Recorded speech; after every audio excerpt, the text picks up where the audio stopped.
Continuing Plutarch's Lives, translated by John Dryden, revised by Arthur Hugh Clough. We are in Antony.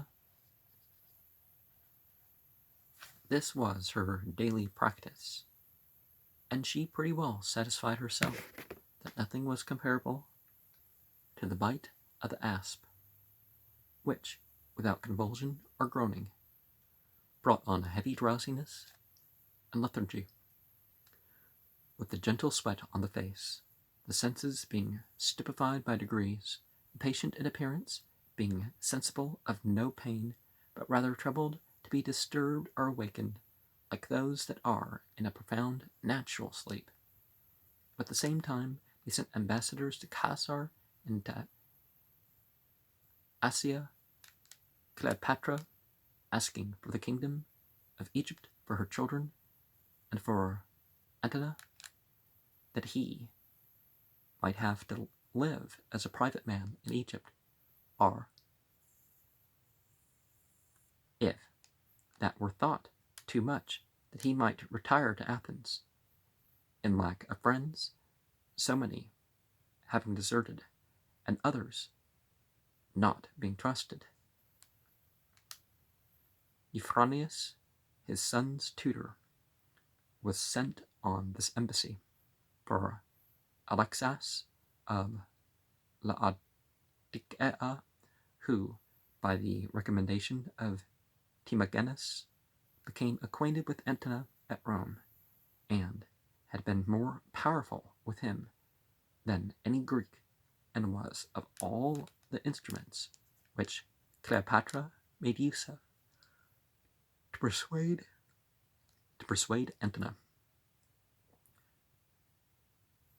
the most violent and the chief subverter of any good thoughts that from time to time might rise in his mind in Octavia's favor, had been sent before to dissuade Herod from desertion, but, betraying his master, stayed with him, and confiding in Herod's interest, had the boldness to come into Caesar's presence.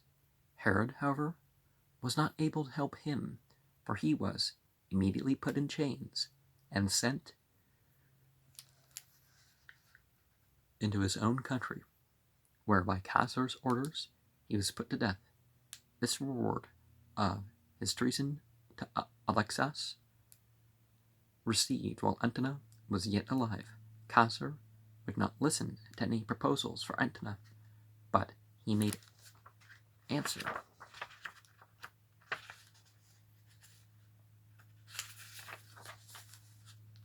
to Cleopatra that there was no reasonable favor which she might not expect if she put Antony to death or expelled him from Egypt. He sent back with the ambassadors his own freedman,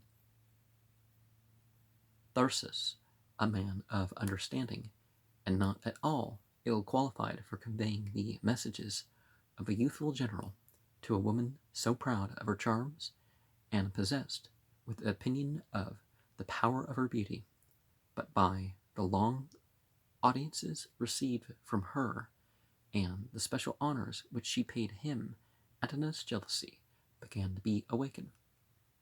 He had him seized, whipped, and sent back, bringing Caesar word that the man's busy, impertinent ways had provoked him in his circumstances. He could not be expected to be very patient, but if it offends you, he added, you have got my freedman, Hipparchus, with you. Hang him up and scourge him to make us even. Now, this thing about whipping people or somebody gets punished because of on behalf of someone else, that should never be. But it actually hasn't stopped as being a thing.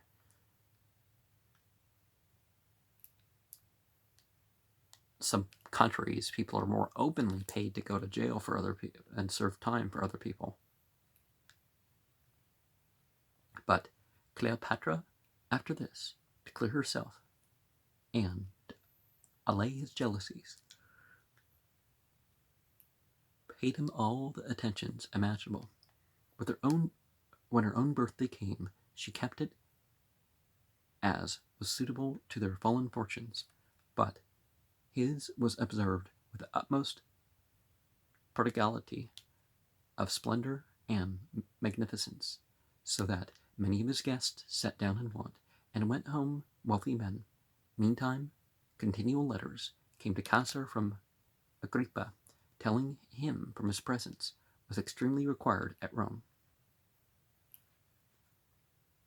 And so the war was deferred for a season, but the winter being over, he began his march, he himself, by Syria, and his captains through Africa. Pelusium being taken, there went a report as if it had been delivered up to Caesar by Seleucus, not without the consent of Cleopatra, but she, to justify herself, gave up into Antoninus' hands the wife and children of Seleucus to be put to death. She had a cause to be built, joining to the temple of Isis several tombs and monuments of wonderful height, and very remarkable for the workmanship. Some of these things have meaning encoded. It's not just how grand they are, but thither she removed her treasure, her gold, silver, emeralds, pearls, ebony, ivory, cinnamon, and, after all, a great quantity of torchwood and tow, upon which Caesar began to fear lest she should, in a desperate fit, set all these riches on fire, and therefore, while he was marching toward the city with his army, he admitted no occasion of giving her new assurances of his good intentions. He took up his position in the hippodrome, where Antony made a fierce sally upon him, routed the horse, and beat them back into their trenches, and so returned with great satisfaction to the place, where, meeting Cleopatra, armed as he was, he kissed her, and contended to her favor one of his men, who had most signalized himself in the fight, to whom she made a present of a breastplate and helmet of gold, which he, having received, went that very night and deserted to Caesar. After this, Antony sent a new challenge to Caesar to fight him hand to hand, who made him answer that he might find several other ways to end his life, and that he, considering with himself that he could not die more honorably than in battle, resolved to make an effort both by land and sea. At supper, it is said that he bade his servants help him freely, and pour him wine plentifully, since tomorrow, perhaps, they should not do the same, but be servants to a new master, while he should lie on the ground, a dead corpse, and nothing. His friends that were about him wept to hear him talk so. Well, be willing to give your life in a battle if it's the right thing to do, but not, the point isn't to die in the battle. The point is to fight the battle. If you survive, While he, perceiving, told them he would not lead them to a battle in which he expected rather an honorable death than either safety or victory. That night, it is related, about the middle of it, when the whole city was in a deep silence and general sadness, expecting the event of the next day, on a sudden was heard the sound of all sorts of instruments and voices singing in tune, and the cry of a crowd of people shouting and dancing. Like a troop of bacchanals on its way, the tumultuous procession seemed to take its course right through the middle of the city to the gate nearest the enemy. Here it became the loudest and suddenly passed out. People who reflected considered this to signify that Bacchus, the entity whom Antony had always made it his study to copy and imitate, had now forsaken him.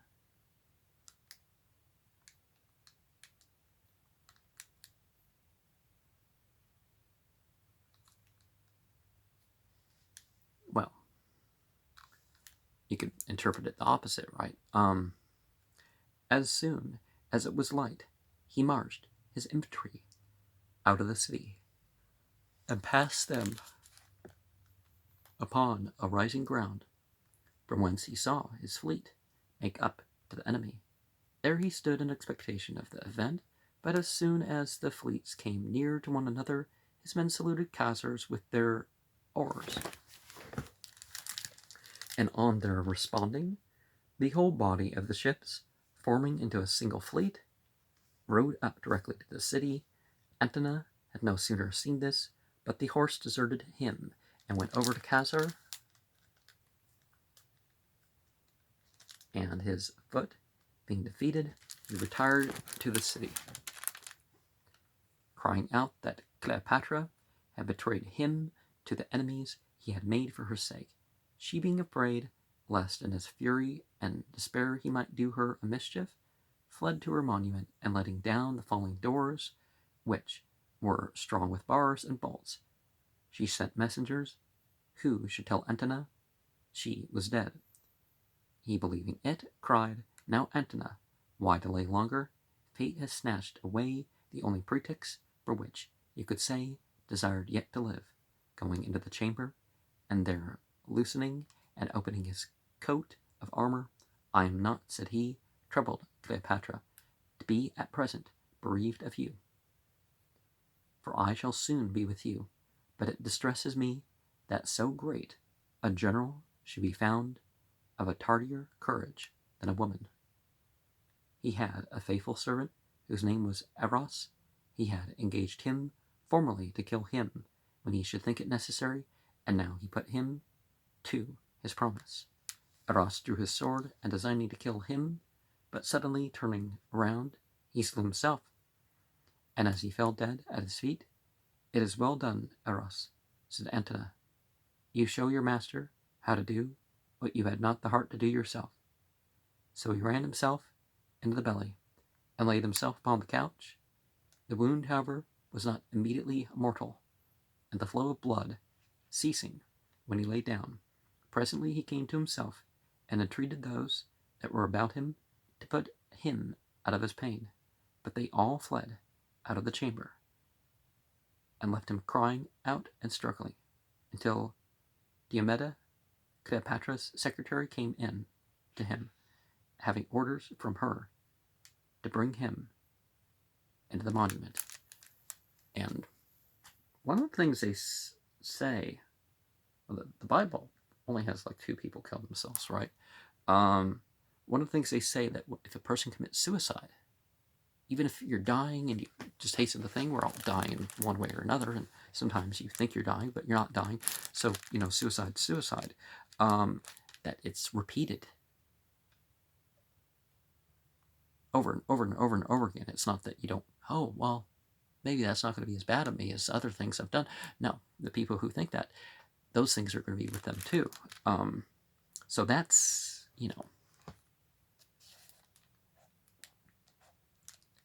when he understood she was alive, he eagerly gave orders to the servants to take him up, and in their arms was carried to the door of the building. Cleopatra would not open the door, but looking from a sort of window, she let down ropes and cords to which Antony was fastened.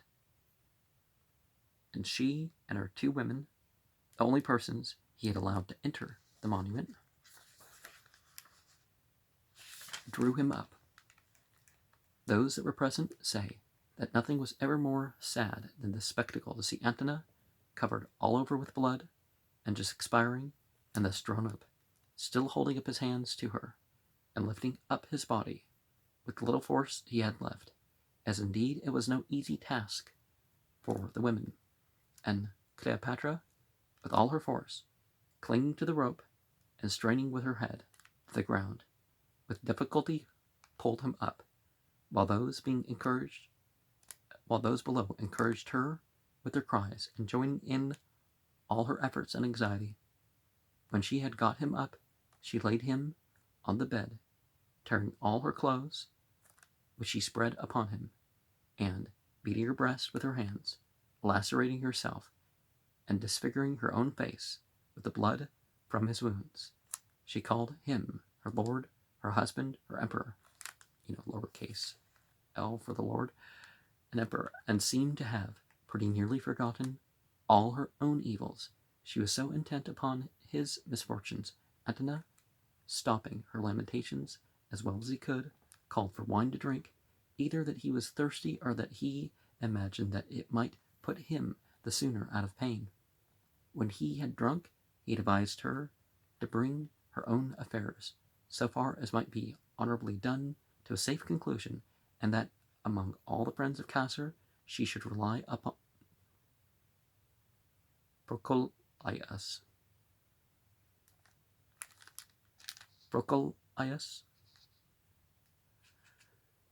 that she should not pity him in the last turn of fate, but rather rejoice for him in remembrance of his past happiness, who had been of all men the most illustrious and powerful, in the end had fallen, not ignobly a Roman, but by a Roman overcome.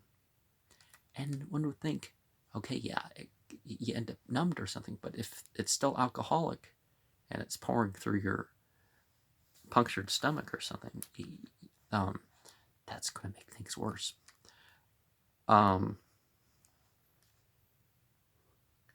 Just as he breathed his last, Procolias arrived from Caesar, for when Antony gave himself his wound and was carried into Cleopatra, one of his guards, Dryden took up Antony's sword and hid it, and when he saw his opportunity, stole away to Caesar, and brought him the first news of Antony's death, and withal showed him the bloody sword.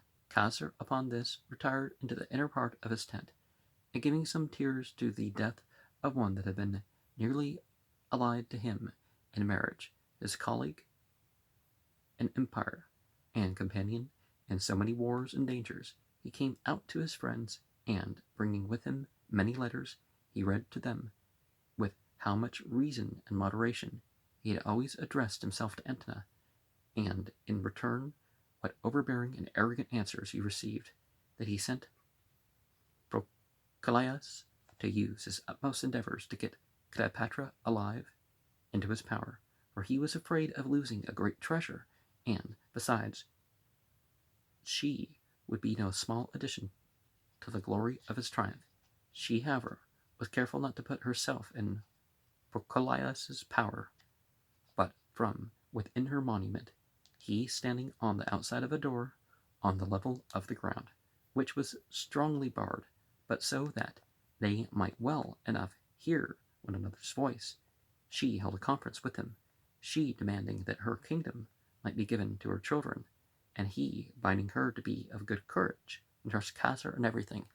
Now, ideally, these temples and other shrines and whatever you call these spiritual places should be dedicated to what's being treated as divinities, right? For the sake of the people doing it, obviously, but but that's of course why these people celebrated their birthdays.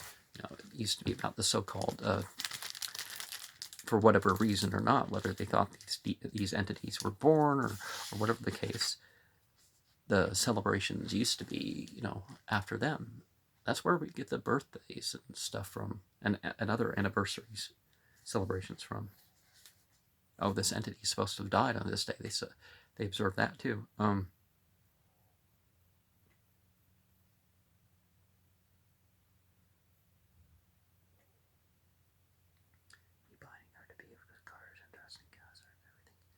Having taken particular notice of the place, he returned to Caesar, and Gallus was sent to parley with her the second time, who being become to the door on purpose prolonged the conference, while Procolias fixed his scaling ladders in the window through which the women had pulled up Antony, and so entering with 2 men to follow him, he went straight down to the door where Cleopatra was discoursing with Gallus. Sorry if I move with these things in front of me. One of the two women who were shut up in the monument with her cried out, "Miserable Cleopatra, you were taken prisoner," upon which she returned quick, and, looking at Procolias, drawed out her dagger, which she had with her to stab herself. But Procolias ran up quickly, and seizing her with both his hands, "For shame," said he, "Cleopatra, you wrong yourself and Caesar much, who would rob him of so fair an occasion of showing his clemency, and would make the world believe the most gentle of commanders to be a faithless and implacable enemy." And so, taking the dagger out of her hand, he also shook her dress to see if there were any poison hid in it. After this, Caesar sent Epaphroditus, one of his freedmen, with orders to treat her with all kindness, with all gentleness and civility possible, but to take the strictest precautions to keep her alive. In the meanwhile, Caesar made his entry into Alexandria, with Arius the philosopher at his side, holding him by the hand and talking with him, desiring that all his fellow citizens should see what honor was paid to him, and should look up to him accordingly from the very first monument. Then, entering the exercise ground, he mounted a platform erected for the purpose, and from thence commanded the citizens, who in great fear and consternation fell prostrate at his feet, to stand up, and told them that he freely acquitted the people of all blame, first for the sake of Alexander, who built their city, then for the city's sake itself, which was so large and beautiful, and thirdly, to gratify his friend Arius. Such great honor did Arius receive from Caesar, and by his intercession many lives were saved, amongst the rest that of Philostratus, a man of all the professors of logic that ever were, the most ready in extempore speaking, but quite destitute of any right to call himself one of the philosophers of the academy. Caesar, out of disgust at his character, refused all attention to his entreaties. So, growing a long white beard and dressing himself in black, he followed behind Arius, shouting out the verse, "The wise, if they are wise, will save the wise," which Caesar, hearing, gave him his pardon, to prevent rather any odium that might attach to Arius than any harm that Philostratus might suffer. Of Antony's children, Antulus, his son by Fulvia, being betrayed by his tutor Theodorus, was put to death, and while the soldiers were cutting off his head, his tutor contrived to steal a precious jewel which he wore about his neck, and put it in his pocket, and afterwards denied the fact, but was convicted and crucified. Cleopatra's children, with their attendants, had a guard set on them, and were treated very honorably. Caesarion, who was reputed to be the son of Caesar, the dictator, was sent by his mother with a great sum of money through Ethiopia to pass into India, but his tutor, a man named Rhodon, about as honest as Theodorus, persuaded him to turn back, for that Caesar designed to make him king. Caesar, consulting what was best to be done with him, Arius, we are told, said, "Too many Caesars are not well." So, afterwards, when Cleopatra was dead, he was killed.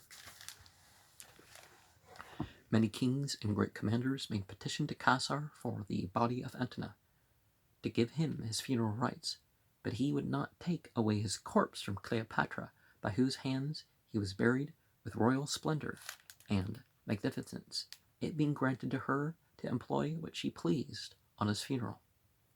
In this extremity of grief and sorrow, and having inflamed and ulcerated her breast with beating them, she fell into a high fever, and was very glad of the occasion, hoping under this pretext to abstain from food, and so to die in quiet without interference. She had her own physician, Olympus, to whom she told the truth, and asked his advice and help to put an end to herself. Olympus himself has told us in a narrative which he wrote of these events, but Castor, suspecting her purpose, took to menacing language about her children, and excited her fears for them, for which engines her purpose shook and gave way, so that she suffered those about her to give her what meat or medicine they pleased. Some few days after, Castor himself came to make her a visit and comfort her. She lay then upon her pallet bed in undress, and on his entering sprang up from off her bed, having nothing on but the one garment next her body, and flung herself at his feet, her hair and face looking wild and disfigured, her voice quivering, and her eyes sunk in her head. The marks of the blows she had given herself were visible about her bosom, and altogether her whole person seemed no less afflicted than her soul. But for all this, her old charm and the boldness of her youthful beauty had not wholly left her, and in spite of her present condition, still sparkled from within, and let itself appear in all the movements of her countenance. Castor, desiring her to repose herself, sat down by her, and on this opportunity she said something to justify her actions, attributing what she had done to the necessity she was under, and to her fear of Antony. And when Castor on each point made his objections, and she found herself confuted, she broke off at once into language of entreaty and depreciation, as if she desired nothing more than to prolong her life, and at last, having by her a list of her treasure, she gave it into his hands. And when Seleucus, one of her stewards, who was by, pointed out that various articles were omitted, and charged her with secreting them, she flew up and caught him by the hair, and struck him several blows in the face, Castor smiling and withholding hers. "It is not very hard, Castor," she said, "when you do me the honor to visit me in this condition I am in, that I should be accused by one of my own servants of laying by some woman's toys, not meant to adorn, be sure, my unhappy self, but that I might have some little present by me, to make your Octavia and your Livia, that, by their intercession, I might hope to find you in some measure disposed to mercy." Castor was pleased to hear her talk thus, being now assured that she was desirous to live, and therefore letting her know that the things she had laid by she might dispose as she pleased, and his usage of her should be honorable above her expectation. He went away well satisfied that he had overreached her, but in fact was himself deceived. Now, you should be honorable towards everybody, right?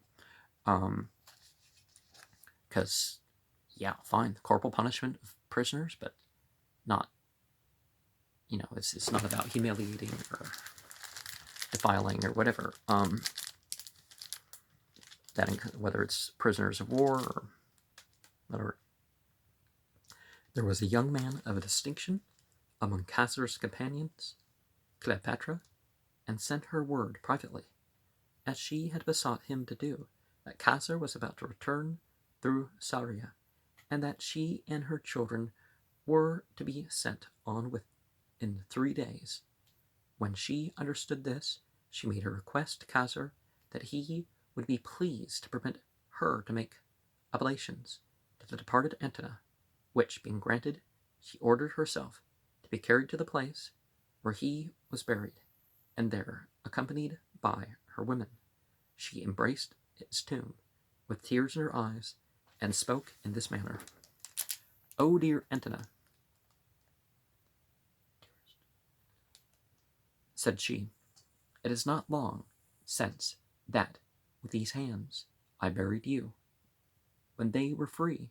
Now I am a captive, and pay these last duties to you with a guard upon me, for fear that my just griefs and sorrows should impair my servile body, and make it less fit to appear in their triumph over you.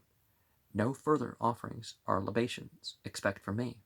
These are the last honors that Cleopatra can pay your memory, for she is to be hurried away far from you. Nothing could part us whilst we lived, but death seems to threaten to divide us. You, a Roman born, have found a grave in Egypt. I, an Egyptian, and seek that favor, and none but that, in your country. But if the gods below, with whom you are now, either can or will do anything, since those who above have betrayed us, suffer not your living wife to be abandoned. Let me not be led in triumph to your shame, but hide me and bury me here with you, since amongst all my bitter misfortunes nothing has afflicted me like this brief time that I have lived away from you. Now, I don't believe that divinity is limited to above and below or broken into different parts, that whatever, but certain divine qualities do pertain to different factions of existence. Having made these lamentations, crowning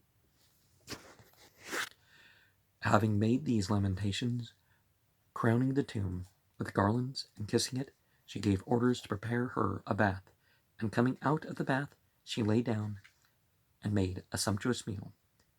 And a country fellow brought her a little basket, which the guards intercepting and asking what it was, the fellow put the lees which lay uppermost aside, and showed them. It was full of figs, and on their admiring the largeness and beauty of the figs, he laughed, and invited them to take some, which they refused, and suspecting nothing, made him carry them in. After her repast, Cleopatra sent to Caesar a letter, which she had written and sealed, and putting everybody out of the monument but her 2 women, she shut the doors. Caesar, opening her letter, and finding pathetic prayers and entreaties that she might be buried in the same tomb with Antony, soon guessed what she was doing. At first he was going himself in all haste, but changing his mind, he sent others to see. The thing had been quickly done.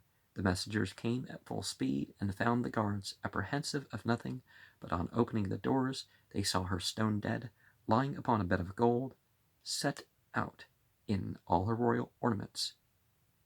Eros, one of her women, lay dying at her feet, and Carmion, just ready to fall, scarce able to hold up her head, was adjusting her mistress's diadem, and when one that came in said angrily, "Was this well done of your lady, Carmion?" "Extremely well," she answered, "and as became the descendant of so many kings." And she said this, falling down dead by the bedside. She said this, she fell down dead by the bedside. Yeah,